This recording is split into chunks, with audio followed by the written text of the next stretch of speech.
संडास दिखा तो ये का यहाँ बंदोबस्त है, भावना मस्त है, मस्त है, मस्त मस्त है, भावना मस्त है, मस्त है।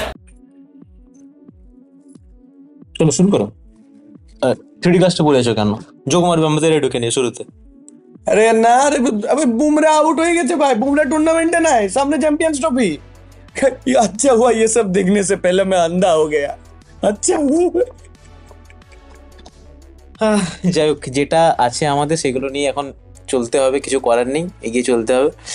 প্রথমবার নয় যখন আমরা একটা বড় টুর্নামেন্টের আগে আমাদের মেন প্লেয়ারদের, মানে মেন প্লেয়ার বলতে বুমরার চোট হয়ে যাচ্ছে, আগে হয়েছে তো কুল ডাউন। আচ্ছা, আমাদের কাছে যেটা আছে আপাতত সেটা নিয়েই এগিয়ে চলতে হবে। প্রশ্ন করো, এটি করা যাক। তো আজকে আমরা চলে এসেছি চ্যাম্পিয়ন্স ট্রফি যেটা শুরু হচ্ছে কিছুদিন পর থেকে, তার আলোচনা নিয়ে। শুধু ইন্ডিয়া নয়, আমরা বাকি সব টিমকে টাচ আপন করে যাব, সব টিমের strong points, weaknesses, players two watch out for, সবকিছু আমরা আলোচনা করবো। এমনকি বাংলাদেশও। হ্যাঁ, যদি আপনার 2.5 মিনিট অন্য কিছু করার না থাকে তাহলে আপনি 2.5 মিনিট এখানে খরচ করতে পারেন বাংলাদেশের স্কোয়াড দেখার জন্য। যাই হোক, তো কাকে দিয়ে শুরু করবো বলো? হোল্ডার্স, টাইটেল ডিফেন্ড করছে যারা, যাদের ঘরে গুলি মারবে সবাইকে। চলো, আসসালামু আলাইকুম সৌরভদা। আমাদের প্রথম টিম পাকিস্তান। তো পাকিস্তানের ক্যাপ্টেন এখন রিজওয়ান। আমরা রিসেন্টলি কনক্লুডেড যে ট্রাই সিরিজ হলো তোমার নিউজিল্যান্ড, সাউথ আফ্রিকা, পাকিস্তান, সেখানে দেখছিলাম যে পাকিস্তান ফাইনাল খেলো ট্রাই সিরিজের, এবং সেখানে ওদের বেস্ট পারফরমেন্স ছিল কিন্তু রিজওয়ান আর সালমান আগা, ক্যাপ্টেন ভাইস ক্যাপ্টেন। আর আমাদের গ্রেটেস্ট অফ অল টাইম ওদের ব্যাটসম্যান যে রিজওয়ান, ঠিক আছে? তো সে কিপিং করবে। আর কোন player to watch out for যদি তুমি বলতে চাও? মানে আমরা খুব ক্ষুদ্র একটা স্বার্থকে রিপ্রেজেন্ট করছি, যার নাম ইন্ডিয়া। তো আমাদের সাথে যে খেলে তাই সেগুলোর নামই করবো। ফকর জামান, ফকরু মার রা হ্যায়। না, আমাদের সাথে তো বাবর আজমও খেলে, মানে আমাদের হয়ে। আচ্ছা, তাহলে ঠিক আছে। হ্যাঁ, বাবর আজম আমাদের খুব ডিপেন্ডেবল প্লেয়ার আছে এবারে। তো ফকর জামান আছে, আর সঙ্গে শাহিন আফ্রিদি। ফর্মে থাকুক না থাকুক, এসে ইন্ডিয়ার সাথে কিছু না কিছু একটা করেই দিয়ে চলে যায়। যেহেতু শুধু রোহিত শর্মা আছেই আমাদের, ঠিক আছে? রোহিত শর্মা, শুভমন গিল আছে।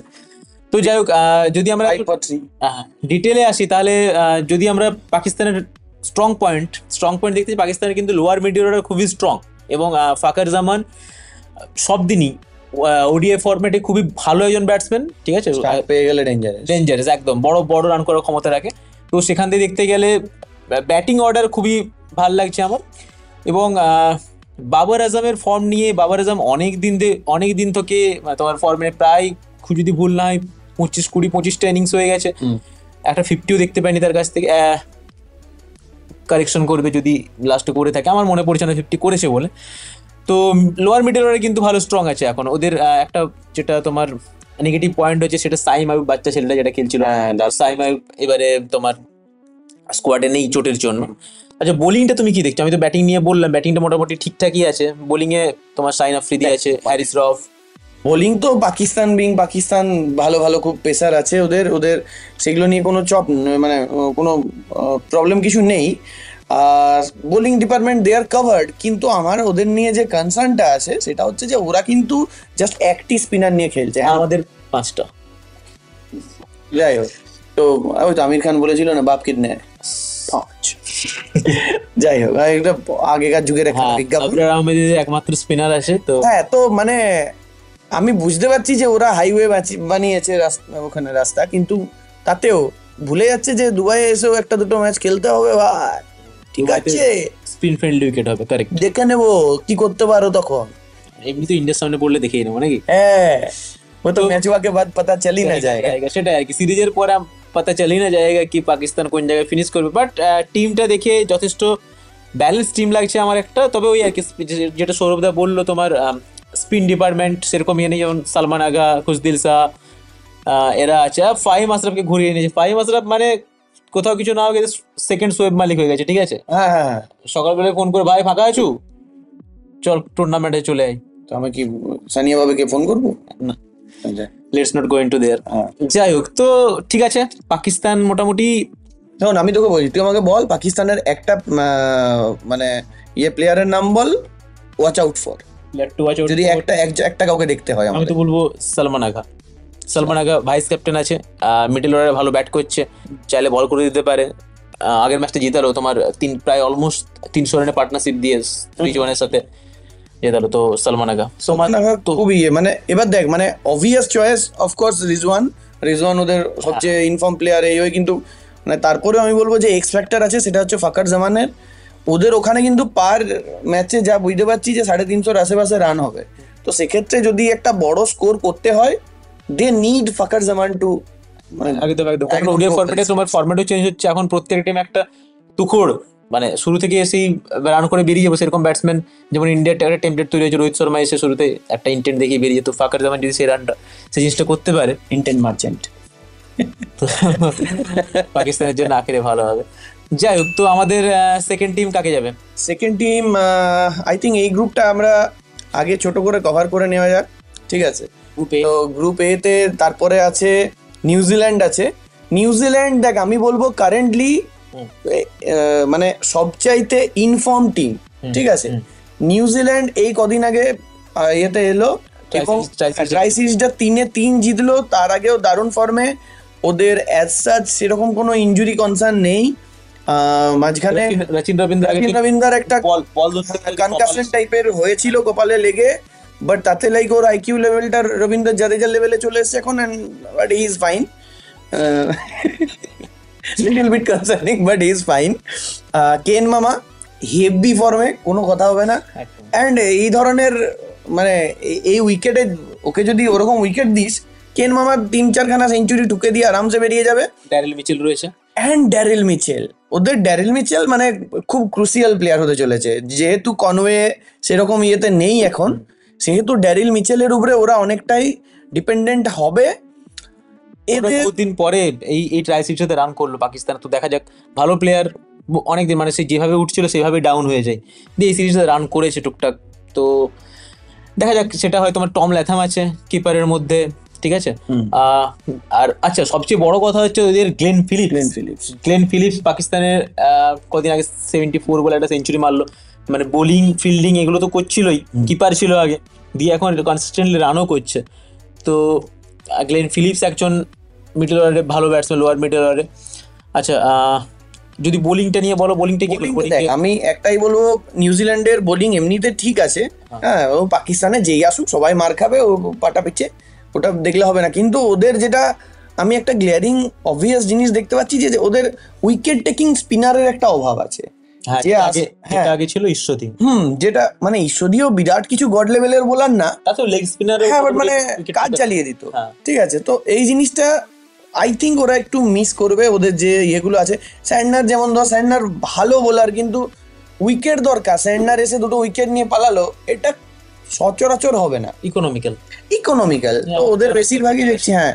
তো এই দিক দিয়ে ওদের না একটা মানে ওই আমাদের গ্লেন ফিলিপসের গোল্ডে নামে একটা ভরসা রাখতে হবে, যদি হ্যাঁ হঠাৎ এলো ফাটকা একটা উইকেট নিয়ে চলে গেল। কারেক্ট, এটা একটা জিনিস। ব্রেসওয়েল আছে, মাইকেল ব্রেসওয়েল আসছে, উইকেট টেকার না, মানে ওটাই আর কি, যে স্পিনার চালাতে স্পিন ডিপার্টমেন্টে রয়েছে তোমার, তাহলে স্যাডনার হয়ে গেল, Glenn Phillips, Michael Bracewell, Rachin Rabindra যদি খেলে। আর তোমার পেস বোলিংটা আমাকে দেখো, পেস বোলিং এ তো কেউ নেই, এদের বোল্ট তো কন্ট্রাক্টের মধ্যে নেই, সৌদি রিটায়ার করে গেছে, উইলিয়াম ও রুর কাছে লকি ফার্গুসন আছে, জ্যাকব ডাফি, ম্যাট হেনরি এইবারে টুর্নামেন্টে কিন্তু তোমার মোস্ট এক্সপিরিয়েন্সড। ম্যাট হেনরি ওদের মেন আমি বলবো, ম্যাট হেনরি যদি কিছু করতে পারে তো করতে পারবে, আদারওয়াইজ ওদের বোলাররা এমনিতেই মারটার খাবে। কিন্তু সেটা বিরাট কিছু যায় আসে না পাকিস্তানের ম্যাচগুলোতে, ওদের দেখতে হবে যে ইন্ডিয়ার ম্যাচটাতে কে পারফর্ম করে, কতটা পারফর্ম করে, সেই কে 5 for 3 করতে পারে, সেটা চ্যালেঞ্জ। আই ডোন্ট থিঙ্ক ওদের এই মুহূর্তে কেউ ওটা করতে পারবে বলে, বাট দেন আগে না অনেকবার কিন্তু পাকিস্তান কিন্তু নিউজিল্যান্ডকে ধুয়ে দেয়, ঠিক আছে, আইসিসি টুর্নামেন্টে। দেখা যাক ইন্ডিয়া পাকিস্তানকে ধুয়ে, পাকিস্তান নিউজিল্যান্ডকে ধুয়ে, নিউজিল্যান্ড ইন্ডিয়াকে ধুয়ে, ঠিক আছে? দারুণ গ্রুপ পড়েছে। যাই হোক, তুমি বললে না মেন জিনিসটা মিস করে গেলে, player to watch out for New Zealand. ও হ্যাঁ, player to watch out for New Zealand, player to watch out আমি তো বলবো কেন মামাই আছে। কেন মামা আমার মানে নিউজিল্যান্ড টিমে একটা আলাদা লেভেলের কনসিস্টেন্সি নিয়েও খেলে আসছে, ঠিক আছে? একটা সময় ইন্ডিয়া কোহলির উপরে যতটা ডিপেন্ডেন্ট ছিল, এটা আলাদা হলেও অবভিয়াসলি নিউজিল্যান্ড অনেকটা ক্ষেত্রে আমি বলবো ওই রকম ডিপেন্ডেন্ট, বাট ওদের এবং সঙ্গে ওর যে ঠান্ডা মাথা আছে, ও যদি ফিট থাকে পুরো টুর্নামেন্ট, যেটা কেন মামা সচরাচর থাকে না, মাঝে মধ্যে কিছু না কিছু এই ওই লেগে যায়, তো সেটা যদি কভার করতে পারে তুই তুই কাকে বলবি? আমি বলবো যে গ্লেন ফিলিপস 3D প্লেয়ার আমাদের। গ্লেন ফিলিপস নিয়ে যদি কিছু বলতে যাই তাহলে রেডি হয়ে বলাই ভালো। তো গ্লেন ফিলিপসের রাইডু ভাই আপ, ঠিক আছে, অন্য কর্মে এসেছি।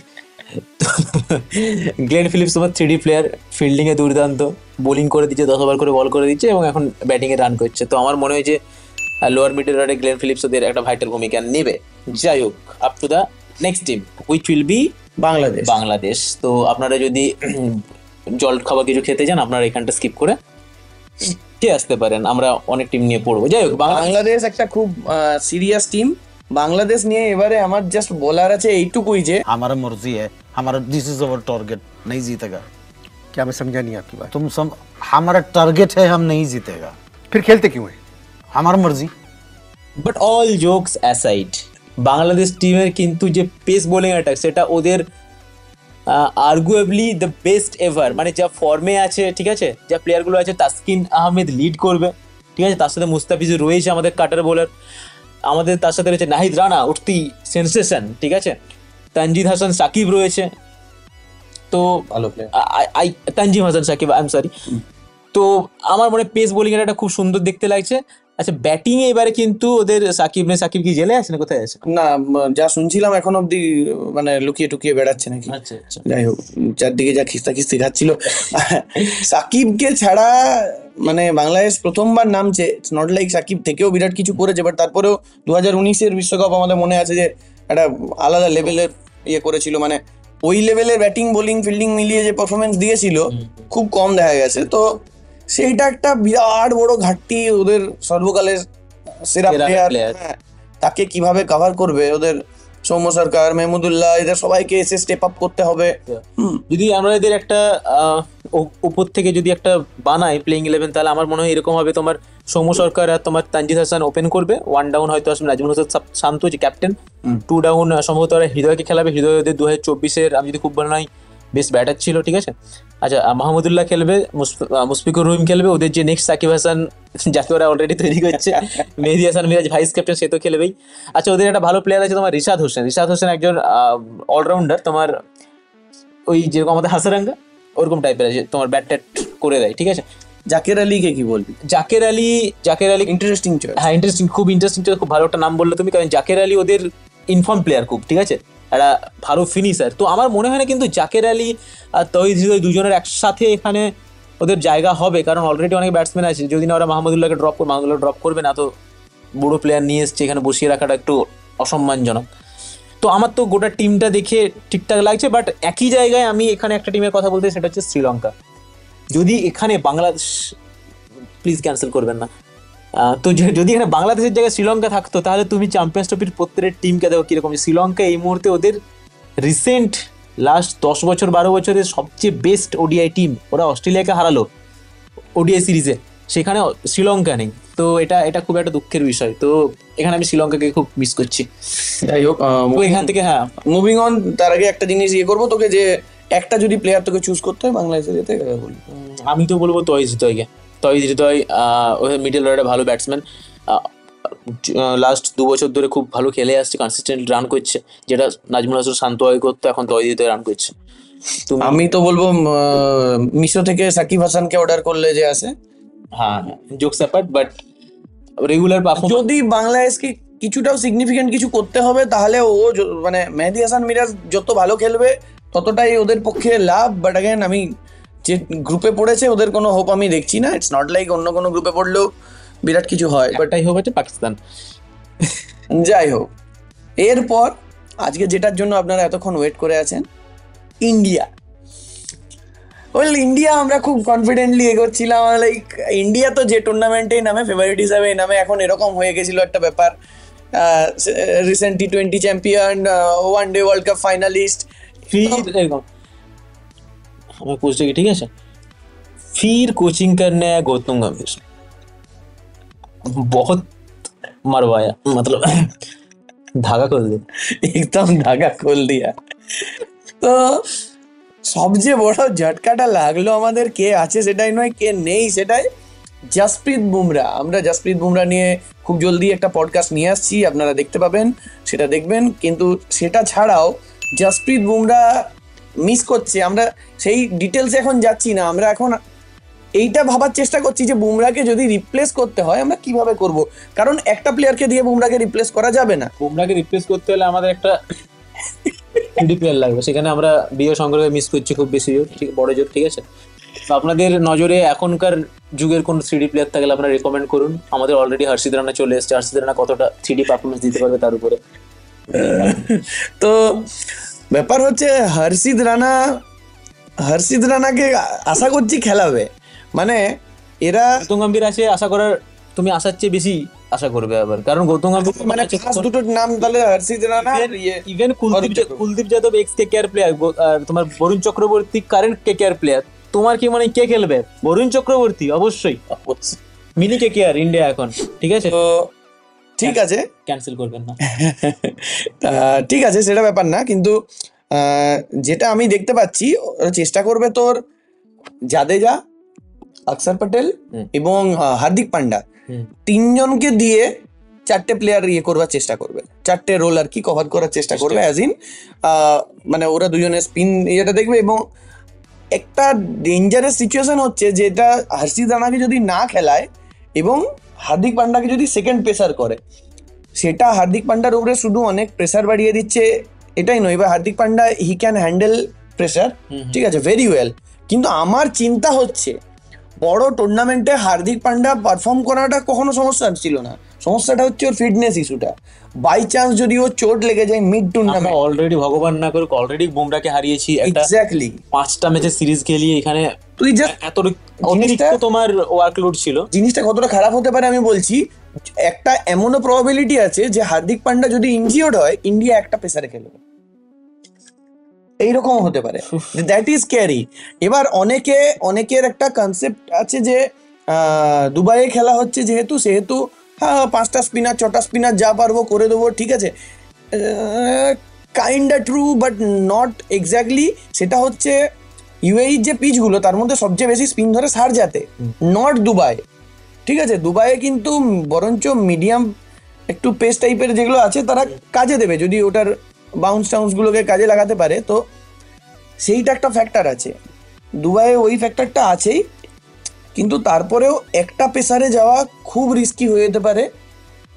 এবার বুমরা নেই সেহেতু কিছু করার নেই, কিন্তু একটা পেসারে যাবে বলে মনে হয় না, কারণ অলরেডি তোমার টিমে আর্শদীপ সিং থাকছে, ঠিক আছে। তো মোহাম্মদ শামিও চোট থেকে ফিরছে, তো যদি তুমি একটা পেসারে যাও, তো বলছো স্বামীকে বসিয়ে আর্শদীপকে স্টার্ট করাবে? না, দুজনকে স্টার্ট করাবে, তা তো টিমটা কিরকম হবে, ফার্স্ট 11টা কি বলছি আসছি। কারণ তুমি দেখো, যদি তুমি যেটা বললে হার্দিক পান্ডাকে যদি সেকেন্ড পেসার হিসেবে খেলে তাহলে হার্দিক পান্ডার উপর প্রেসার পড়বে, কিন্তু একই রকম ভাবে যদি স্বামীকে ফার্স্ট চয়েস একমাত্র মানে তোমার মেন পেসার হিসেবে খেলে একমাত্র পেসার, তাহলে স্বামীর উপরে কিরকম চোট পড়বে? কারণ পড়বে তো সেটা নিয়ে তো আমার মনে হয় না যে যেটা ইংল্যান্ড সিরিজের টিমটা হলো, আমার মনে হয় ওটাই করবে। রোহিত শর্মা শুভমান গিল ওপেন করলো, আমারটা বিরাট কোহলি, ঠিক আছে। আচ্ছা, তারপর হলো তোমার রাহুল, হার্দিক পান্ডিয়া, কজন হলো? 6জন হয়ে গেল। আচ্ছা, 7-এ আসছে তোমার অক্ষর প্যাটেল, রবীন্দ্র জাদেজা, 8-এ।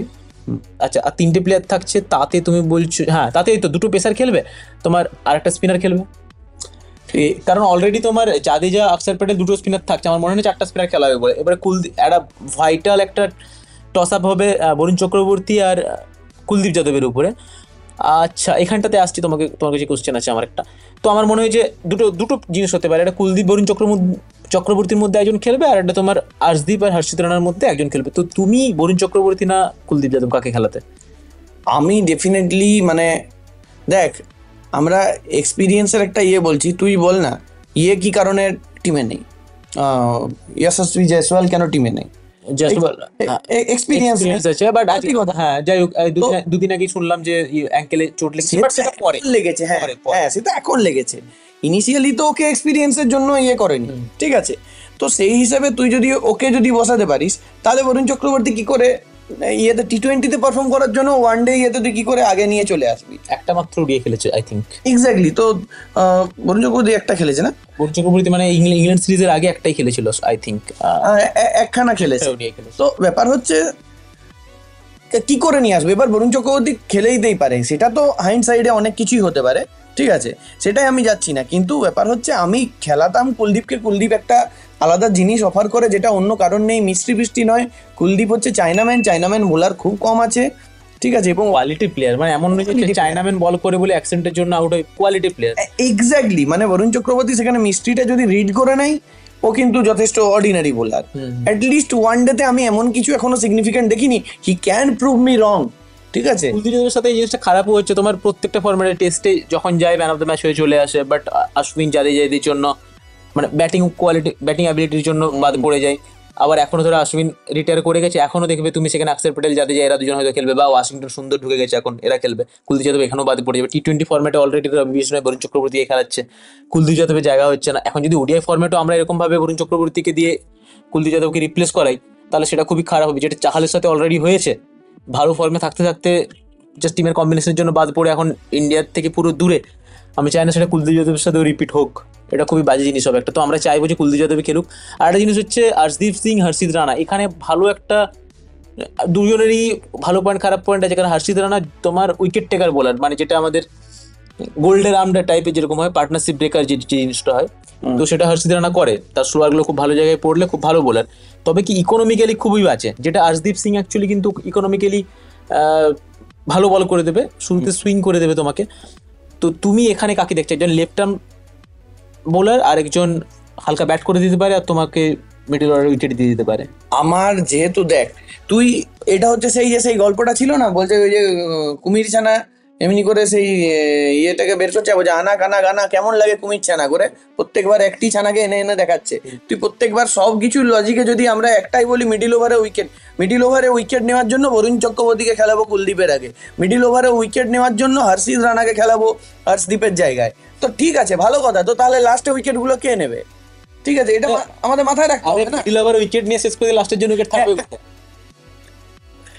তো এটা বললে তো হয় না। আমাদের ডেথ বোলিংটা যেহেতু যথেষ্ট চিন্তার রাইট নাও, স্বামী ফিরে এসছে, আমরা জানি না স্বামী এক্স্যাক্টলি কি কন্ডিশনে থাকবে। টি-20 হলে হয়তো বের করে দিত, ওয়ান ডেতে কি কন্ডিশনে থাকবে দেখতে হবে। 10 ওভার বল করতে হবে, অ্যাটলিস্ট 8-9 ওভার করতে হবে, এটা আমাদের ধরে এগোতে হবে। তো সেটা তো ডবল হয়ে গেল। না এবার স্বামী কথা বলছো? হ্যাঁ, 10 ওভার করবে পাক্কা, আর কিছু করে না। ওডিআই ফরম্যাটে 10 ওভার করবে। আমি বলছি যে যদি আগে আউট হয় বা কিছু, সেই হিসাবেও এনিওয়ে মানে অ্যাটলিস্ট আমাদের 8 থেকে 9 ওভার ধরে এগোতেই হবে, ঠিক আছে। তো সেই ক্ষেত্রে আমাদের এমন একজনকে দরকার, যেহেতু বুমরা নেই, অ্যাটলিস্ট যে ইয়র্কার ঠিকঠাক দিতে পারে বা লাস্টের দিকে ইকোনমিক্যাল থাকতে পারে মাঝে মধ্যে, সেটা আছে হর্ষদীপ আমাদের টি-20তে right now highest wicket taker of all time. কি করে হয়েছে সেটা আপনারা খেলা দেখলেই বুঝবেন। তো যাই হোক, এবার এইটা হচ্ছে আমার চিন্তা, যে আর সঙ্গে এটা মাথায় রাখতে হবে ভাই, ও লেফটি বটে। আমরা লেফটির এগেনস্টে আমরা যেরকম জঘন্য পারফর্ম করি, তেমনি লেফটিদের একটা আলাদা অন্যান্য টিমের এগেনস্টেও একটা খফ থাকে। সেই হিসাবে আমি বলবো হর্ষদীপকে খেলাতে। যদি বরুণ চক্রবর্তীকে একান্তই খেলাই তো খেলাক, কিন্তু হর্ষদীপ ওভার হর্ষিত রানা হতেই হবে। আদারওয়াইজ জিনিসটা মানে জাস্ট ওই মিডিল ওভার ওরা কি করবে, মিডিল ওভারটা দেখে খেলে দেবে, অ্যান্ড উইকেট যদি না পড়ে লাস্টে ধুয়ে দেবে জাস্ট পাতি। এই জিনিসটা আমি অ্যাভয়েড করতে চাইছি। বাট যাই হোক, তোকে আরেকটা আমি এরকম কনন্ড্রাম থ্রো করছি। ইন্ডিয়ার লাস্ট কিছু বছর ধরে একটা প্রবলেম, যখন থেকে ঋষভ পান্ত সকালবেলায় গাড়ি চালালো তখন থেকে আমাদের একটাই প্রবলেম হয়ে গেছে, যেটা আগে হতো, সেটা হচ্ছে আমাদের লেফটি নেই টপ 6-এ। লেফটি নেই। গৌতম গম্ভীর একটা সলিউশন এনেছে। গৌতম গম্ভীর, আমি মানে তুমি বলছো গৌতম গম্ভীর একটা সলিউশন হিসেবে এসেছে, খেলছে না, he is the danger. Gautam Gambhir একটা সলিউশন এনেছে যে অক্ষর প্যাটেলকে প্রমোট করে দিচ্ছে মাঝে মধ্যে, অ্যাটলিস্ট জাদেজাকে প্রমোট করাচ্ছে বেটার, ঠিক আছে ফাইন। এবার অক্ষর প্যাটেলকে প্রমোট করলে কি অসুবিধা? কেএল রাহুল তখন চলে যাচ্ছে 6 নম্বরে। এবার কেএল রাহুল 6 নম্বর আর 5 নম্বর দুটো আলাদা। কেএল রাহুলের যে মেন সাকসেসটা এসছে ওয়ান ডেতে, ওর কেরিয়ারটা আবার ফিরে এসছে, সেটা হচ্ছে 5-এ আলাদা লেভেলে খেলছে। এবার 6-এ রিসেন্টলি টুকটাক 1-2 খেলেছে, বাট আমি এখনো বলবো যদি আমাদের 6-এই খেলাতে হবে কিপারকে, তাহলে at least we should go with মানে স্পেশালিস্ট কিপার। কারণ ওখানে কিন্তু ভাই চ্যালেঞ্জিং হতে চলেছে, ডিউ থাকবে, কিপিংটা অতটা ইজি হবে না। সেক্ষেত্রে যদি আগেন মাইন্ড ইউ, আমি কিন্তু বলছি না কেএল রাহুলকে ড্রপ করতে, আমি বলছি কেএল রাহুলকে ড্রপ করতে যদি ওকে 6-এ খেলানো হবে, নাম্বার 6-এ খেলানোর কোনো মানে হয় না। আইদার নাম্বার 5-এ খেলানো হোক, নইলে নাম্বার 6-এ ঋষভ পান্তকে খেলানো। তুই হলে কি করতি? ঠিকই বলেছো ওটা, বাট আমি সেটাও বলবো যে কে এল রাহুলকে উপরে খেলাক। হ্যাঁ, আমিও বলছি মানে রেগুলারলি না করে, যেদিন তোমার ধরো উইকেট পড়ে গেল, যদি 3টে উইকেট পড়ে গেল জলদি জলদি, ধরো 50 রান 60 রানে 3টে উইকেট পড়ে গেল, একদিকে আমার আইটি আছে, একদিকে ধরো তখন সার্টনার বা এরা কেউ বল করছে, লেফট আর্ম স্পিন বল করছে, তখন আমি অ্যাক্সেপ্টেবলকে নামালাম, ঠিক আছে। বাট আমার যদি 200 রান তখন 3টে উইকেট, তখনও যদি মানে ধরো আমি 40 ওভার হয়ে গেছে, আমার 200 রান 3টে উইকেট, তারপরে যদি আমি সেখানে অ্যাক্সেপ্টেবলকে নামাই, তখন সেটা বোঝাই যাবে যে আমরা অ্যাক্সেপ্টেবলকে নাম্বার 5 হিসেবে আমাদের দেখছি। সেটা আমাদের ব্যাটিং টেলটাকে অনেক লম্বা করবে, বাট কে এল রাহুলের কেরিয়ারটাকে অনেক শর্ট করে দেবে। আচ্ছা, তো আমাদের এই গ্রুপটার মধ্যে তোর কি মনে হচ্ছে যে যদি যে দুটো টিম উঠবে সেই দুটো টিম কে হতে পারে? গ্রুপ এ থেকে আমি তো বলবো ইন্ডিয়া আর পাকিস্তান। নিউজিল্যান্ডকে আমি ধরছি না, কেন বলছি, কারণ নিউজিল্যান্ড যদিও জিতলো, কিন্তু পাকিস্তানের ঘরের মাঠ, আমার মনে হয় যে পাকিস্তান সব ম্যাচগুলো যেহেতু ঘরের মাঠে খেলবে, একটা হোম অ্যাডভান্টেজ পাবে সেখানে। তারা যদি নিউজিল্যান্ড, মানে দেখো টস আপটা এরকমই হবে, ইন্ডিয়া ভার্সেস ইন্ডিয়া বলছি, পাকিস্তান ভার্সেস নিউজিল্যান্ড, এদের দুজনের মধ্যে যে জিতবে সেই কোয়ালিফাই করছে। ইন্ডিয়াকে গ্রুপ স্টেজে আটকানো অসম্ভব, ইন্ডিয়া গ্রুপ স্টেজে আটকানো যাবে না। তো আমার মনে হয় পাকিস্তান নিউজিল্যান্ডের মধ্যে যে জিতবে সেই যাচ্ছে। তোমার কি মনে হয়? ইন্ডিয়া যাবে, কিন্তু আমার মনে হচ্ছে যে ওদিকে নিউজিল্যান্ডের একটা ভালো চান্স আছে। নিউজিল্যান্ড এই মুহূর্তে খুব ভালো ফর্মে, ওদের লিটারালি প্রায় সব প্লেয়ার অ্যাভেলেবেল। তো ওরা যদি, এবং আইসিসি টুর্নামেন্টে ওদের খুব ফ্যান্টাস্টিক রেকর্ড আছে, সেইটা যদি ওরা একটু জাস্টিফাই করতে পারে, আর পাকিস্তান কীরকম কী পারফর্ম করবে ইন্ডিয়ার এগেনস্টে, সেটা মানে রাইভালরির যে ওয়েটটা, সেখানে যদি বাজেভাবে হেরে যায় বা কিছু, সেটা ওদের মোরালে একটা ইয়ে করতে পারে, ঠিক আছে। তো সেরকম একটা ব্যাপার থাকবে, কিন্তু আমার এই গ্রুপ থেকে আমার মনে হচ্ছে যে ইন্ডিয়া আর ইয়েই উঠবে, ঠিক আছে, নিউজিল্যান্ড, ঠিক আছে। তবে ওই ফার্স্টের ম্যাচটা ওটা খুব ক্রুশিয়াল, মোটামুটি ওটাই ডিসাইড করে দেবে কে ইয়ে হবে। ওপেনিং ম্যাচটা ইন্ডিয়া পাকিস্তান ভার্সেস নিউজিল্যান্ড, ওটাই ইয়ে করে দেবে। যাই হোক, এবার আমরা গ্রুপ বিতে আসছি। আচ্ছা, ঠিক আছে। তো গ্রুপ বিতে যদি বলো, গ্রুপ বিতে অ্যাকচুয়ালি কিন্তু খুব বড় বড় তোমার টিমগুলো রয়েছে, কারণ সাউথ আফ্রিকা, অস্ট্রেলিয়া, ইংল্যান্ড। এবারে সমস্যা হচ্ছে ইংল্যান্ড 3টে ছোট টিমের সাথে বাংলা আমাদের আফগানিস্তানও আছে। দেখো এখানে আফগানিস্তান, হ্যাঁ সে আর কি, 3টে ছোট টিমের সাথে আফগানিস্তান রয়েছে। কেন বলছি, আমরা সার্কাজমটা কেন বললাম, কারণ ইংল্যান্ড যেদিন থেকে জস বাটলার ক্যাপ্টেন হয়েছে, ঠিক আছে, 2019 ওয়ার্ল্ড কাপটা আবার সবাইকে বলে রাখি, ইয়ান মর্গান জিতিয়েছিল, ক্যাপ্টেন ছিল ইয়ান মর্গান, কেউ অনেকেই বলে বাটলার শুধু রান আউটটাই করেছিল। তো বাটলার যেদিন থেকে হোয়াইট বল ক্রিকেটে ওদের ক্যাপ্টেন হয়েছে, টি20 ওয়ার্ল্ড কাপ ওরা জিতেছে, ঠিক আছে, কিন্তু ইংল্যান্ডের হোয়াইট বল পারফরমেন্স খুবই বাজে। মানে ওয়েস্ট ইন্ডিজের কাছে 2বার কে হারে ভাই এই যুগে এসে, ঠিক আছে, ব্ল্যাক লাইভস ম্যাটার যদিও। তো তো ইংল্যান্ডের অবস্থা খারাপ। আচ্ছা, অস্ট্রেলিয়ার কেউ নেই, লিটারালি কেউ নেই, মার্কাস স্টোয়ানিস নেই, তোমার 3টে পেসার নেই ওদের, ঠিক আছে, নতুন নতুন প্লেয়ার নিয়ে এসছে। আমি জানি না, জেলখাটা আসামি ক্যাপ্টেন, মানে স্টিভ স্মিথ ক্যাপ্টেন, তো আমি জানি না অস্ট্রেলিয়া কি করবে। সাউথ আফ্রিকা অলরেডি চোকার্স, মানে আমরা একটার পর একটা ধরি, বুঝতে পারছি, আমরা ওই পয়েন্টে আসছি। এখানে আফগানিস্তানের একটা ভালো চান্স আছে, অফকোর্স আছে। তো আমরা দেখবো আমাদের প্রেডিকশনে কি। Welcome to group B discussion of ICC champions trophy. আমি শান্তনু, আমার সাথে আছে সৌরভ দা। আমাদের সৌরভ দা আজকে ফার্স্ট টিম কি হবে? ফার্স্ট টিম আজকে আমাদের আছে ইংল্যান্ডটাই, যেহেতু কভার করছিলাম ইংল্যান্ডটাই কভার করি। ইংল্যান্ড নিয়ে আমাদের সবচেয়ে কম বলার আছে। ইংল্যান্ডে আমি একটা জিনিস খুব গ্ল্যারিং মিস্টেক আছে ওদের ইয়েতে, সেটা হচ্ছে যে অল অফ আ সাডেন ইংল্যান্ডের লেফটিগুলো গায়েব হয়ে গেছে। মানে রীতিমতো চারদিকে আলোচনা চলছে, ঠিক আছে, যে এদের লেফটিগুলো কোথায় গেল। এবার এখন তো আর সেই ইংল্যান্ডের সেই আধিপত্য নেই যে ভারত থেকে একটা লেফটি তুলে নিয়ে যে নিজেদের মিউজিয়ামে বসিয়ে দেবে। বাপু আছে এখন ইন্ডিয়া, বাপু আছে। তো ইংল্যান্ড নিয়ে তোর কি মনে হয় যে ইংল্যান্ডের players two watch out for, যদি বাই চান্স ইংল্যান্ড কিছু করে, সেক্ষেত্রে কার ইয়ে হতে পারে? দেখো, ইংল্যান্ডের সাথে ইন্ডিয়ার একটা রিসেন্টলি কনক্লুডেড একটা ভালো সিরিজ হলো, সেখানে অলরেডি সবাই দেখে নিয়েছে এবং সবাই জানে যে ইংল্যান্ডের বেস্ট পারফর্মার কেউ নেই, কেউ নেই, না, অ্যাবসলিউটলি নবট। নাম যদি নিতে হয় আমি বলবো যে হ্যারি ব্রুক, কারণ হ্যারি ব্রুক পাকিস্তানে গাদা রান করেছে, পাকিস্তানের রোডের উপরে, ঠিক আছে, প্রচুর ট্র্যাক ছুটিয়েছে।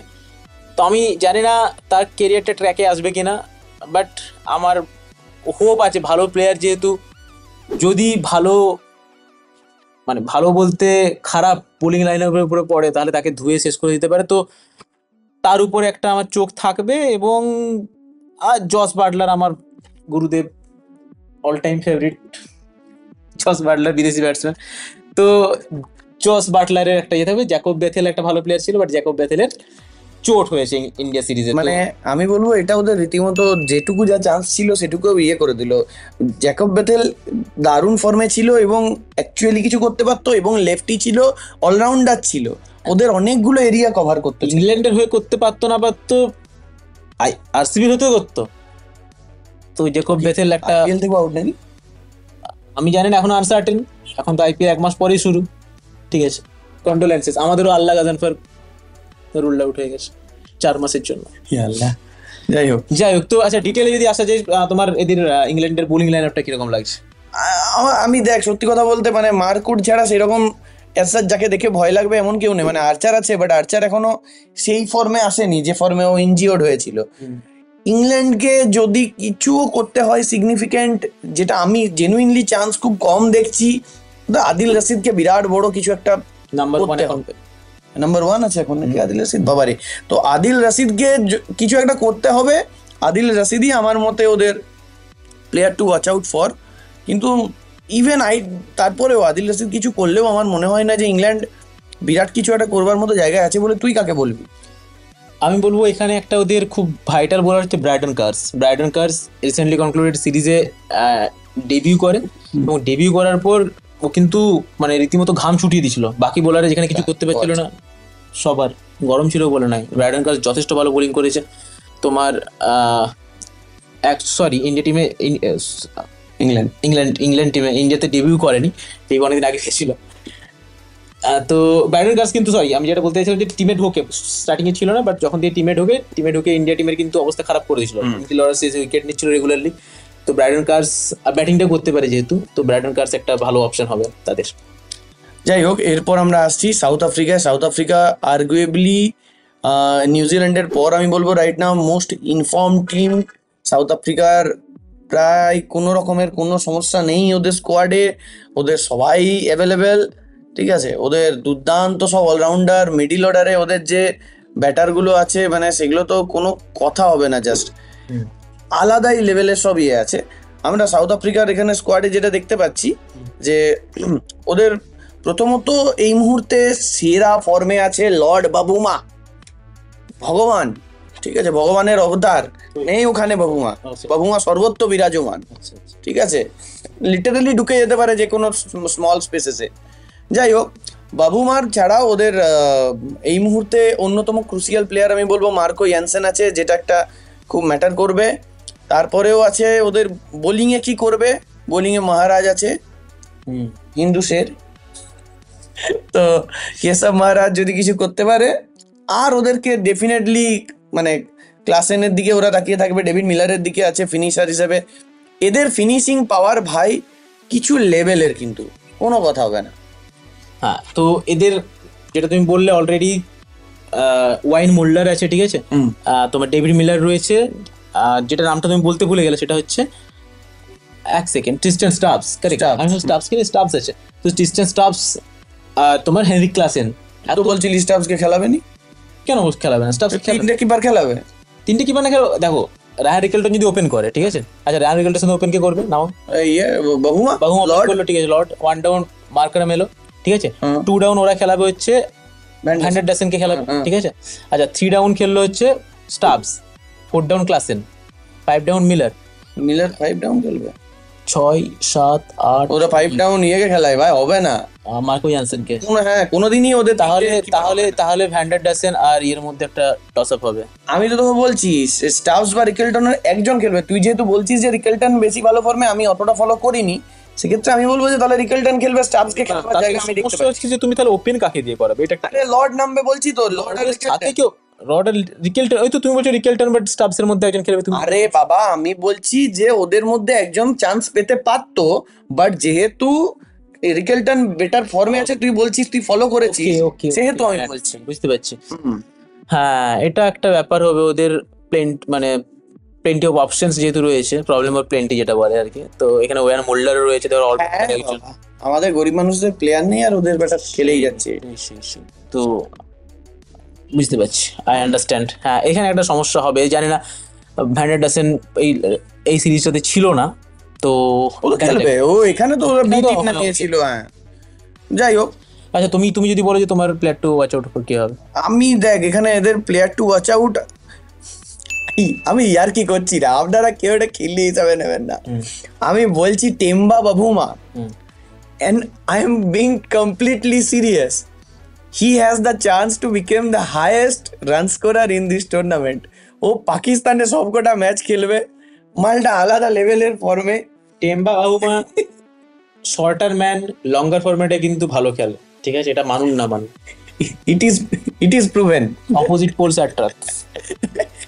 তো আমি বলবো ওদের সবচাইতে বেশি ভালো পারফর্ম করবে ডেম্বা বাবুমা, কোনো কথা হচ্ছে না। তুই বল তোর কে?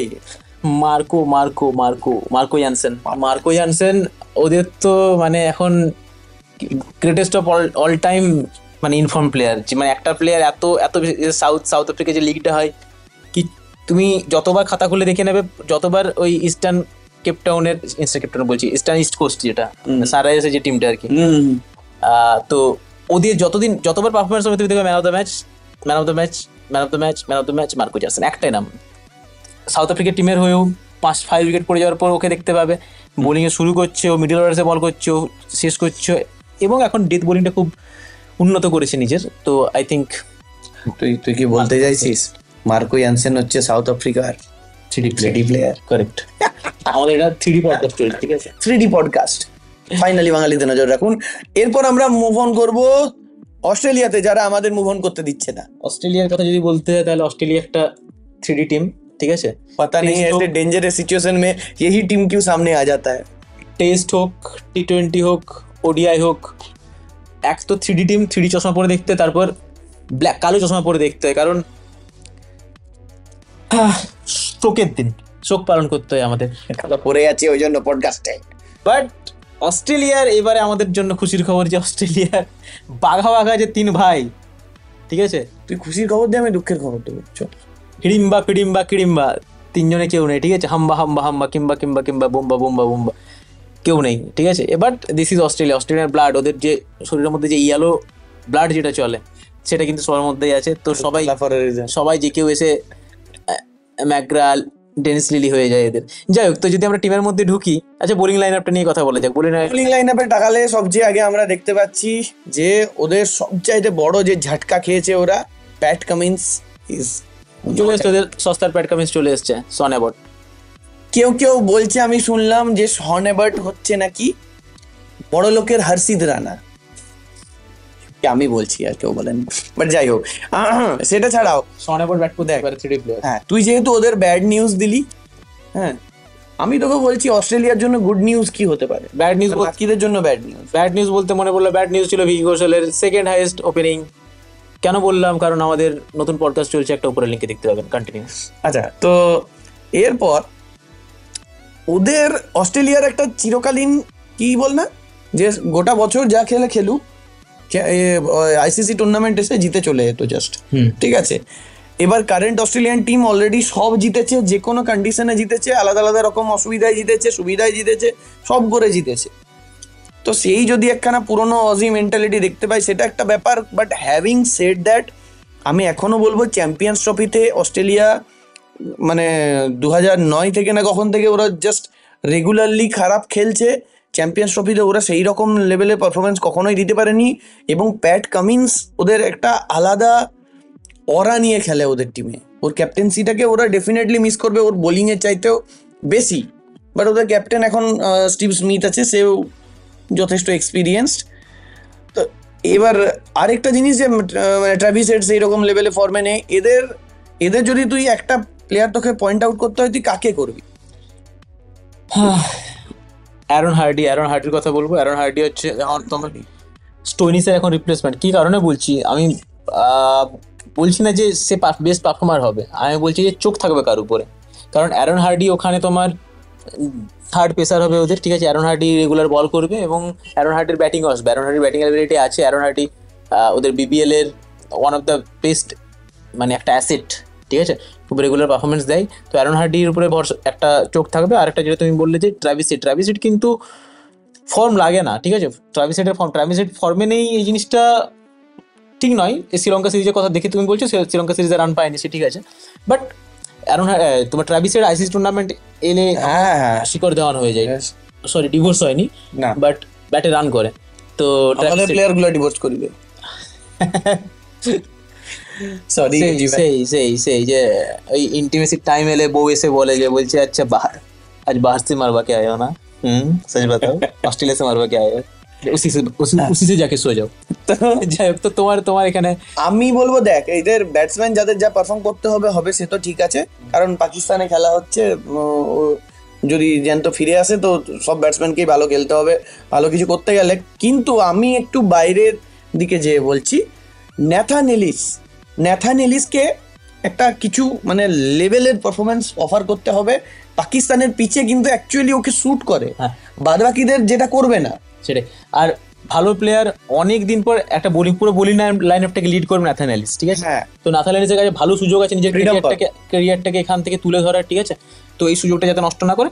আরও একটা টস আপ, যেটা জেক ফ্রেজার ম্যাকগার্ক না তোমার ম্যাথু শর্টদের মধ্যে কে খেলবে, তো সেটাতে আমার মনে হয় যেহেতু ম্যাথু শর্ট বল করতে পারে, ঠিক আছে, ম্যাথু শর্টের এক্সপিরিয়েন্স স্লাইটলি একটু বেশি, তো আমার মনে হয় ওখানে ম্যাথু শর্টকে ওরা খেলা মানে যদি এটা হয়তো শুরুতে করবে, বাট যদি ট্র্যাভিস হেড ইয়েতে না থাকে, সেই চেনা ছন্দে না আসে, তাহলে কিন্তু ওদের ম্যাকগার্ককে লাগবে একটা ওই রকম লেভেলে ফ্লাইং স্টার্ট দিতে গেলে। ম্যাকগার্ক কিন্তু তো মাথায় রাখছি 350 উপরে রান হবে, এটাও মাথায় রাখো ম্যাকগার্ক কিন্তু ওই আইপিএল এর পর হারিয়ে গেছে, আইপিএল এর পর। হ্যাঁ একদমই আমি নিজে পুরোপুরি মানতে রাজি আছি যে ও সেই লেভেলে জাস্টিফাই করতে পারেনি নিজের স্লট, তার জন্য probably he won't start, but আমি বলছি যে লেটার হাফে আসতেই পারে। বাট জাস্টিফাইয়ের কথা যেহেতু বললে, তাহলে যে টিমটা অনেকদিন ধরে নিজেদের জাস্টিফাই করতে পারেনি, সেইবারে কি তারা জাস্টিফাই করতে পারে? তীরে এসে তরি ডুবা তো অনেকবার হলো, তাহলে কি এবারে আফগান জালেবির স্বাদ আমরা পাবো? মানে আমাদের মানে দুটো ডিসকাশনেরই লাস্ট টিম যেটা, সেটা আফগানিস্তান, আমাদের সবার খুব ফেভারিট, ঠিক আছে? আফগানিস্তান মানে ওয়াল্লাহ হাবিবি কাইসি লাগি টিম খুব সুন্দর আছে। আফগানিস্তানের টিমটা অ্যাজ ইউজুয়াল ওরা একদম খুব প্রুভেন চেনা প্লেয়ার্স নিয়েছে, সঙ্গে কিছু উঠতি প্লেয়ারও আছে, ঠিক আছে? আফগানিস্তানের এই জিনিসটা আমার ভালো লাগছে যে ওরা যখন স্কোয়াড বানাচ্ছেন, ওরা যেটা তুমি বললে চেনা প্লেয়ার, খুব প্লেয়ার চুজ করে নিয়েছে যে আমাদের এই প্লেয়ারগুলো এই কাজ করবে। মানে একটা অগোছালো টিমের কি হয়, যে যখন খুশি যা খুশি করছে, যখন যা খুশি খেলে বিভিন্ন চপের চেঞ্জেস হচ্ছে, সেটা কিন্তু নয়। আফগানিস্তানে কিন্তু একটা সেট টিম সবসময় রয়েছে এবং ওয়েল রান একটা টিম। 9-10টা প্লেয়ার আমি দেখতে পাই যে এরা সেট সবসময়, বাকি যে 5-6টা প্লেয়ার তাদেরকে তারা চোটের জন্য হোক ফর্মের জন্য ঘুরিয়ে ফিরে খেলে। তাতে কি হয়, একটা গ্রুমিং হচ্ছে, মোটামুটি 20-22টা প্লেয়ার গ্রুম হচ্ছে এবং তার সাথে একটা সেট টিমও রাখছে। আচ্ছা, এর একটা তুমি আগে আমরা প্লেইং 11 একটু দেখি, যে প্লেইং 11 দেখলে তোমার কি লাগছে, কে ওপেন করবে? এক তো আমার তো মনে হচ্ছে যে যেটা স্বাভাবিক, ওদের যে কিপার গুরবাজের সাথে ইব্রাহিম জাদানদার ওপেন করলো, ঠিক আছে? আচ্ছা, 1 ডাউন চলে আসবে ওদের রহমত শাহ, কিছু করে 2 ডাউন ক্যাপ্টেন আসবে আজমতুল্লাহ শাহিদি, ঠিক আছে? আচ্ছা, 3 ডাউন আসবে হচ্ছে আজমাতুল্লাহ ওমরজাই, তারপরে 4 ডাউন এলো নবী, ঠিক আছে? 5 ডাউন ওদের চুপ 3 প্লেয়ার গুলবাদিন নায়েব, ঠিক আছে? তাহলে রশিদ খান কি गुलबादिन नायब क्यों नहीं? गुलबादिन की बोले जरूरी मैच में बॉलिंग करनी हो, ठीक है, कभी ओपनिंग करनी हो, फील्डिंग करनी हो, हमेशा सामने आ जाता हूँ। गुलबादिन नायब की তুমি সব জায়গায় দেখতে পাবে, আর এসে সব জায়গায় পেছন মারিয়ে চলে যাবে আফগানিস্তানের, সরি। তারপর রাশিদ খান, হ্যাঁ, গুলবাদিন নায়েবের পর রাশিদ খান। আচ্ছা, এদের একটা যেটা আমি একটু আগে মেনশন করলাম যে খুবই একটা ডিসঅ্যাপয়েন্টিং একটা নিউজ এসেছে, সেটা হচ্ছে আল্লাহ গাজনফর রুলড আউট এখন 4 মাসের জন্য। মুম্বাই ইন্ডিয়ান্স ফ্যান আমিও, সরি আপনারও সাথে। তো अल्लाह भी नहीं चाहता कि ये लोग जीते। তো তো তো তো ওই একটা এদের ভাইটাল পয়েন্ট, সেখানে খারতিকে নিয়েছে। বাট ওদের তাহলে রাশিদ খানের সাথে ওদের স্পিন ডিপার্টমেন্টে আসবে নূর আহমেদ, ফজল ফারুকি থাকবে, ফারিদ মালিক থাকবে, ব্যাস টিম সেট। মানে এরা ইয়েতে খেলছে তাই, পাকিস্তানে খেলছে তাই, এই টিমটা যদি ইউএইতে খেলতো না, মাটি ধরে রেখে দিত সবাইকে, ঠিক আছে? যা স্পিনার গুলো এদের আছে, বাঁধিয়ে রাখার মতো ভাই, একটার পর একটা স্পিনার ওরা ছাড়তেই থাকবে। তবে এরা ফাঁসবে একটা জায়গাতে, সেটা হচ্ছে ডেথ বোলিং, কারণ ডেথ বোলিং এদের স্পেশালিস্ট ডেথ বোলার নেই রাশিদ খান ছাড়া। রাশিদ খান কি ডেথে বল করতে হবে, তো সেখানে মিডল অর্ডারে নূর আহমেদের উপর অনেকটা চাপ পড়ে, নূর আহমেদ উইকেট নেওয়ার জন্য পারফরমেন্স দেয়। ওই জন্যই বলছি যে আল্লাহ গাজনফর থাকলে ওখানে নূর আহমেদ, আল্লাহ গাজনফর দুজন একসাথে spin department I am very sorry, Gulbadin নায়েব রয়েছে ডেথ বোলার। যাই হোক, আমি চশমা এদের টিমটা আমি বলবো মানে player to watch out for হিসাবে এদের সবচাইতে ক্রুসিয়াল প্লেয়ার রাইট নাও হচ্ছে গুরবাজ, কারণ ওরা পাকিস্তানে খেলবে, ঠিক আছে? এবার পাকিস্তানে খেলতে গেলে আগেন আমরা কনসিস্টেন্টলি পুরো পডকাস্ট জুড়ে যেটা বলে আসছি যে একজন কাউকে ভালো একটা স্টার্ট দিতেই হবে, কিচ্ছু করার নেই। কারণ মিডল অর্ডারে এসে হ্যাঁ, তখন তোমার ডিউ বলছে মিডল অর্ডারে এসে একবার স্লো হয়ে যায় পিচ আর কি, তখন তোমার রান করা অত সুবিধার হয় না। আমি বলবো এদের সবচাইতে crucial player right now Gurbaz এই টুর্নামেন্টে। তুই কি বলবি? আমি বলবো রাশিদ খান অ্যাগেন, ঠিক আছে? Of course. রাশিদ খান যেহেতু তুমি যদি রাশিদ খানকে নিয়ে আলাদা করে কিছু বলার নেই, বাট তুমি যদি বলো যে ওয়াচ আউট ফর, যার উপর চোখ থাকবে সেটা হচ্ছে নূর আহমেদ। তাদের মিডল অর্ডারে বল করবে এবং এটা আমি একটু আগেই বললাম, তো তার উপর চোখ থাকবে। সে সাদা মাঠে গেলে আফগানিস্তান টিম ফুটে গেছে। যাই হোক, তো এটা ছিল আমাদের গ্রুপ বি ডিসকাশন। তোমার কি মনে হয় গ্রুপ বি থেকে কারা কারা কোয়ালিফাই করবে? গ্রুপ বি থেকে দেখ, আমি প্রথম কথা তো বলবো সাউথ আফ্রিকার করা উচিত, ঠিক আছে? এবং আমি একটু সারপ্রাইজ পিকে যাব, আমি বলবো আফগানিস্তান যাবে। আফগানিস্তান এবারে ডিজার্ভিং, আফগানিস্তানের এবারে কোয়ালিফাই করা উচিত। তুই কি বলছিস? আমিও এটাই চাইবো এবং এটা হওয়া উচিত। মানে আফগানিস্তান যথেষ্ট ভালো টিম আছে আর সাউথ আফ্রিকা যথেষ্ট ভালো টিম আছে, তো আমার মনে হয় ইংল্যান্ড অস্ট্রেলিয়ার চেয়ে এরা দুজন কোয়ালিফাই করে ভালো। বাট সেটা দেখো, সেটা অস্ট্রেলিয়া কিন্তু টি-20 ওয়ার্ল্ড কাপ থেকেও বাদ হয়ে গেছিলো, চ্যাম্পিয়ন্স ট্রফি থেকে যদি বাদ হয়ে যায় সেটা একটা অস্ট্রেলিয়ার জন্য কনসার্নিং বিষয় হবে। যাই হোক, তো এই ছিল আমাদের গ্রুপ বি ডিসকাশন। এই ভিডিওটি কেমন লাগলো সেটা কমেন্টসের মধ্যে জানান। আপনাদের কি প্রেডিকশন সেগুলো কমেন্টসের মধ্যে জানান। আমি ছিলাম শান্তনু, আমার সাথে ছিল সৌরভ দা। এই ছিল আমাদের চ্যাম্পিয়ন্স ট্রফির পুরো কভার আপ, এবং আমরা চ্যাম্পিয়ন্স ট্রফির মাঝখানে প্রচুর ভিডিওস নিয়ে আসবো, ম্যাচ ওয়াইজ, সিরিজ ওয়াইজ, ঠিক আছে? ডিসকাশন নিয়ে অনেক কিছু আলোচনা হবে। তো ততদিন এনজয় করুন ক্রিকেট আর ফাইনালি বাঙালিকে সাপোর্ট করতে থাকুন। নমস্কার।